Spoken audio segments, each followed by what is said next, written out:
Hey folks, this is the Seiko SBDC033 or the Seiko Blumo, which is the second generation Seiko Sumo. So this is the second generation because it has the Prospex logo. It still has the fat indices on the bezel, and it still has larger loom plots. So and it still has the side crown. So actually what I really like about this watch is that it looks, first of all, the case design is very unique. I like the case design, and yeah, I just like everything about it. To be honest, the fonts on the bezel could be smaller, but you know, it is a sumo. It is called sumo because it's big and fat, and the fat fonts make it, you know, even more a sumo, so to say. Now the new generations don't have these fat fonts anymore. They have smaller loom plots, so they are more toned down. But the second generation is the last generation of sumos, which is like the original sumos, okay? And usually I'm a black watch face guy, so I prefer black watches like it is with my tuner. But something about the Blumo is different. I really like the blue on this. Now the second generation doesn't have a sapphire crystal. Sumo's got a sapphire crystal from the third generation, but this one has a sapphire crystal installed. So the previous owner, yeah, I bought this watch used. So the previous owner installed is a flat sapphire crystal, which I have managed to crack. If you see, I managed to hit it against something right at the edge of the flat sapphire crystal, which is just a little bit higher than the bezel. So I'm gonna replace it either with a domed sapphire or with the original Hardlux, which is also domed. Yeah, I have to replace it now. And also this sapphire crystal has a blue AR coating, which makes the loom plots, so then the loom plots and the hands and everything which has loom on it makes it look more yellowish, and I don't like it because the thing I really like about this Blumo is the blue and white nature of the watch face, because the Hardlux doesn't have, of course, an AR coating, so the loom plots appear white. But this sapphire crystal with blue AR coating make the loom plots appear yellowish, which I don't like. So if I replace it with another sapphire crystal, it's gonna have a white AR coating. Yeah, so let's talk about the size. This is a large watch. I think it's 51 millimeters lug to lug, but because the lugs curve so nicely, they perfectly hug my 6.5 inch wrist, so I can perfectly wear this watch, although my wrist is not big. Yeah, so just a minute, guys. It's a bit warm here. I have to get rid of my pullover. All right. Yeah. So the size is very nice. Even if you have a 6.5 inch wrist, as I do, you can perfectly wear the Sumo. And yeah, I just really like it. Now this one has the 6R50 movement in it. The new ones have the 6R35, I think. And the only difference is really in power reserve. So this one has 50 hours power reserve, which is still more than the 40-ish hours of the 4R movements. So it's got a bit more juice in it than the 4R movements, but as far as accuracy goes, it's still entry level. I mean, the accuracy is all over the place. Sometimes when I measure it, it seems to be running slow, then it seems to be running like 30 seconds a day fast. So whatever, I don't even care about accuracy with my Samurai or my SKX or this one, with any of my Seikos, actually any of my automatics, I don't care.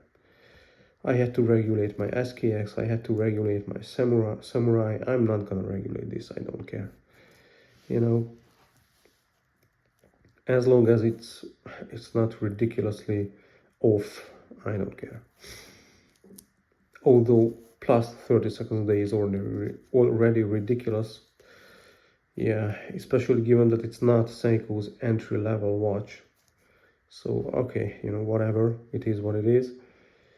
I love the design of this watch, not the movement. I prefer quartz. But what can you do? You don't have a sumo with a quartz movement. Sumos are only made with automatic movements. So if you want a sumo, you have to live with its automatic movement. Yeah, by the way, this is a CNS. Oh, what's the name of this? It's a ribbed strap, but what's the name? I think it's come on, stained orange or something like that. Rotten orange. I don't know.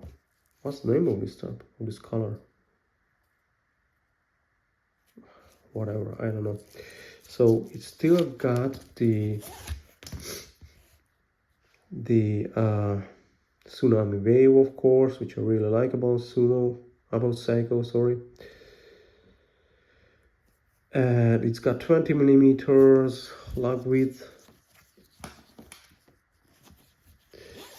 And what should we talk about? What else should we talk about? Yeah, it's got a big loom peep. The bezel action is very nice. And what I also like here is that the bezel is partly covered by the case on the sides, like, you know, with the tuna. This shroud covers the bezel on these sides here. And the bezel action is nice. You know, it's all right. Yeah, this got date. I really like watches with at least a date. Yeah, I really like, for example, the Tudor Black Bay. Is it called Black Bay? Yeah, the Black Bay. But it doesn't have a date. And I have to have a date. At least date. Day and date is really my thing. But then it has to be a quartz movement, because, you know, when I don't wear these automatics, they are stopped, and then I have to set up the time, day and date, everything. So the last thing I have to set up when I want to wear them is the better. So, you know, whatever. Let's put it on the wrist, all right?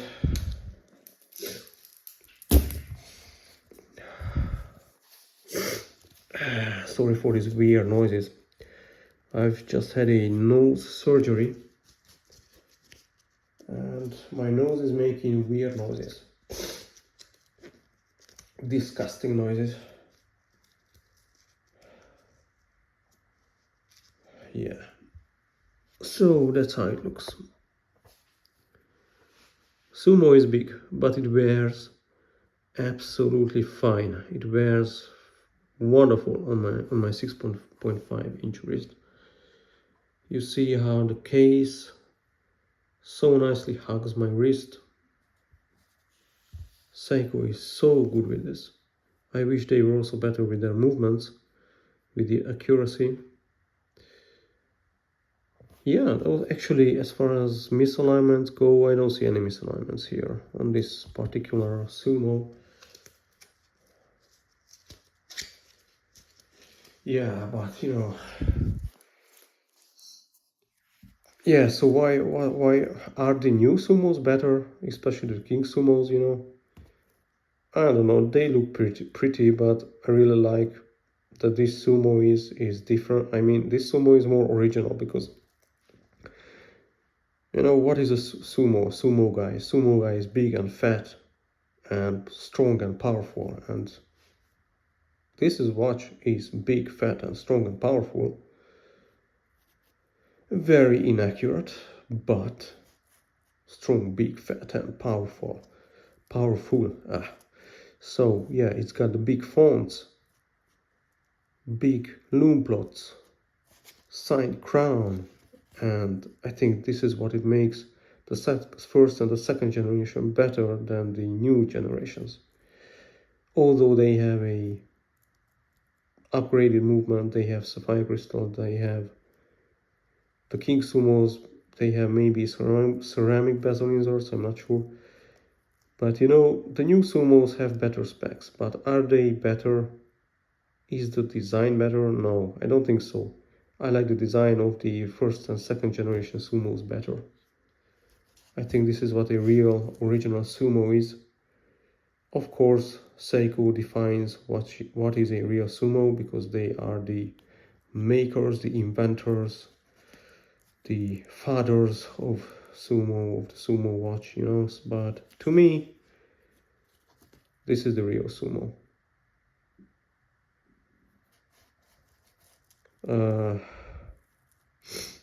Yeah, that said, I would be glad to, you know, if I was able to check out a new generation Sumo or a King Sumo. But yeah, now I just have to swap the crystal. So this is actually something which is a drawback of sapphire, because sapphire doesn't scratch easily, but it cracks easier than hardlux. But it didn't crack because it's sapphire. I think it cracked because the bezel, the crystal is not protected by the bezel, and I hit it against something right at the edge, which just made it crack. And I didn't even notice that I hit it against something, you know. So that's why it was like a real unfortunate angle that something hit the crystal. Yeah. Which caused the cracks. Yeah, whatever. It's already a long enough video. Yeah, about the bracelet. The bracelet is horrible. The bracelet is very easy. I couldn't resize the bracelet. I took out some links and I couldn't put them back, because the collars always fell out. They kept falling out, the collars and the pins. So yeah, I couldn't manage. And also the original bracelets are not fitted. I mean, what I mean is that there are huge gaps between the end links and the case. It's just horrible. I mean, this should be this is supposed to be a middle level watch, not an entry level watch from Seiko, and what they did with the bracelet is, oh my god, it's disgusting. How the bracelet's end link don't fit the case. It's just horrible. And also the pin and collar system on this Sumo is horrible. I have my Samurai, which I resized successfully. I had no problem with resizing my Samurai, which has pin and collars. I had no problem with resizing my Orient Triton, which has pin and collars. But this one, it's really a nightmare. The bracelet on the Sumo, on this generation Sumo, is a nightmare to resize. And also, even if you don't resize, it looks out of place because of the handling. Yeah, whatever. Okay, thanks for watching, everybody. Have a good one. Goodbye.